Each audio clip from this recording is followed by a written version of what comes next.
আপনি যদি ইসলাম ধর্ম মানেন তাহলে আপনি যৌতুক করে যাবেন না। আপনি ছেলে পালছেন, ছেলে নিয়ে ব্যবসা করবেন, আপনি একটা চুক্তি দাঁড়াইছেন যে 5 লাখ টাকা জমা করতে হবে, ঘর সাজায় দিতে হবে, আপনার ঘর হেবাটা সাজাই দিতে করে আপনার ঘরে আপনি সাজান, আপনি ছেলে দিয়ে ভিক্ষা করে যৌতুক পাই না, আপনি ঘর কিনে সাজাই দেন না, সাজাই দেন আপনি ফুলও থাকেন, আপনার ড্রেসিং টেবিল আনার দরকার কি, সোফা আনার দরকার কি, আপনি প্লাস্টিক চেয়ারে বসেন, এটা আল্লাহ তাআলার কাছে এটা ভালো। আর কোনতে মাইকা সোফা না বসার থেকে, আর কোনদিকে মাইকা এরকম ভাবে চেয়ারে না বসার থেকে, আর কোনতে চায়া এরকম ভাবে হাতফলা না বসার থেকে ফুলও থাকা ভালো। এই জন্য নবী করিম সাল্লাল্লাহু আলাইহি সাল্লাম যৌতুকের বিরুদ্ধে সর্বদা নবী ছিলেন। যৌতুক দেওয়া যাবে না, নেওয়া যাবে না। এখন তো অসহায়, যৌতুকের কারণে যাদের মেয়ে আছে, মেয়ের বাবারা অসহায়, দেওয়ার তৌফিক থাকে না।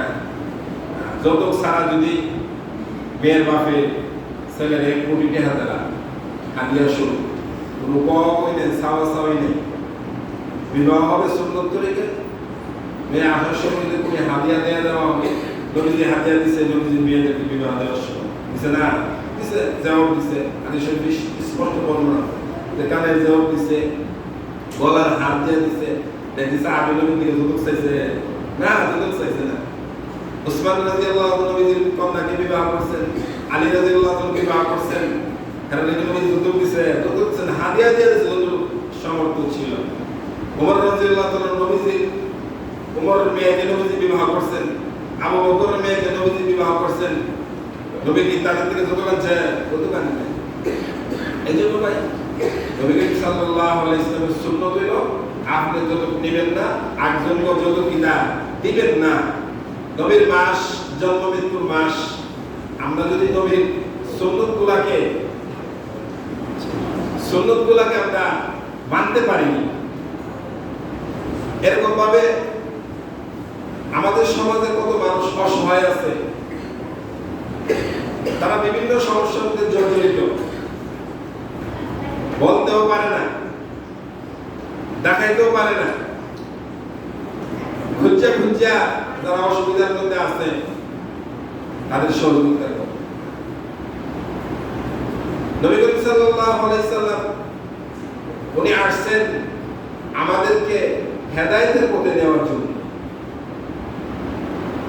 আমরা ছিলাম গুমরাহির পথে।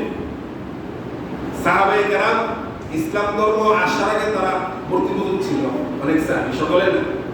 আবু বকর রাদিয়াল্লাহু তাআলা আনহু উনি বলেন আমিও মূর্তিপূজক ছিলাম না, আমার আব্বাও ছিল না, আমার বংশের কেউ মূর্তিপূজক ছিল না। সুবহানাল্লাহ। আল্লাহ তাআলা এই বরকতে ওনার 4 পুরুষ সাহাবী বানাইছেন। সুবহানাল্লাহ। উনি নিজে সাহাবী, ওনার আব্বা সাহাবী, ওনার ছেলে সাহাবী, ওনার নাতিও সাহাবী। বরকত। এরকম বর্ণনা আছে যে নবীজি নবী হওয়ার আগেও আবু বকরের বন্ধু ছিলেন। সুবহানাল্লাহ। নবীজি সাক্ষী দিয়েছে যে আবু বকর সাহাবী হওয়ার আগেও সে মুশরিক কাজের সাথে জড়িত ছিল। সুবহানাল্লাহ। এই জন্য আল্লাহ তাআলা আবু বকরকে দিয়ে জান্নাত কবুল করবে, জান্নাত খুলবেন। আবু বকর এই উম্মতের সর্বশ্রেষ্ঠ মানব হলো আবু বকর সিদ্দিক রাদিয়াল্লাহু তাআলা। উনি জান্নাতে না গেলে অন্য কেউ জান্নাতে যেতে পারবে না। সুবহানাল্লাহ। এই জন্য ভাই নবীজির জন্ম মৃত্যুর মাসে নবীর যে আদর্শ আছে, সেই আদর্শগুলি যদি আমাদের সমাজের মধ্যে আমরা বাস্তবায়িত করতে পারি, বিবাহের মধ্যে প্রায় 15-16টা হারাম কাজ হয়। সর্বপ্রথম যে হারামটা রিজিক আনতে আরম্ভ আগের দিন বলে না, কেউ ফিরে পারছি আমরা, ওয়াজ কি মিল করবে, কম করছি, সারি জালে যাইব, অভাব নেই, সারি অভাব আছে, অভাব নাই ইনশাআল্লাহ। রিজিকের মালিক আল্লাহ, আল্লাহ তাআলা রিজিক দিয়ে পাঠাইছেন। এখানে না খেলে আর কোনো খাবো, যার রিজিক যেখানে আছে সেখানে যাবে। কেউ কারো রিজিক খাইতে পারে না, খাইতে পারে। আমার যত দিন সারি আছে, কেউ আর সারি খাইতে পারবে না, খাইতে পারবে। সব যদি উল্টো হয়ে যায় তো আর তা হবে, কারণ আল্লাহ আমার রাখবো। আর রিজিক না থাকলে একবারে কমিটির হবল যদি আমার সাথে বাইরে ধান্দা করতো,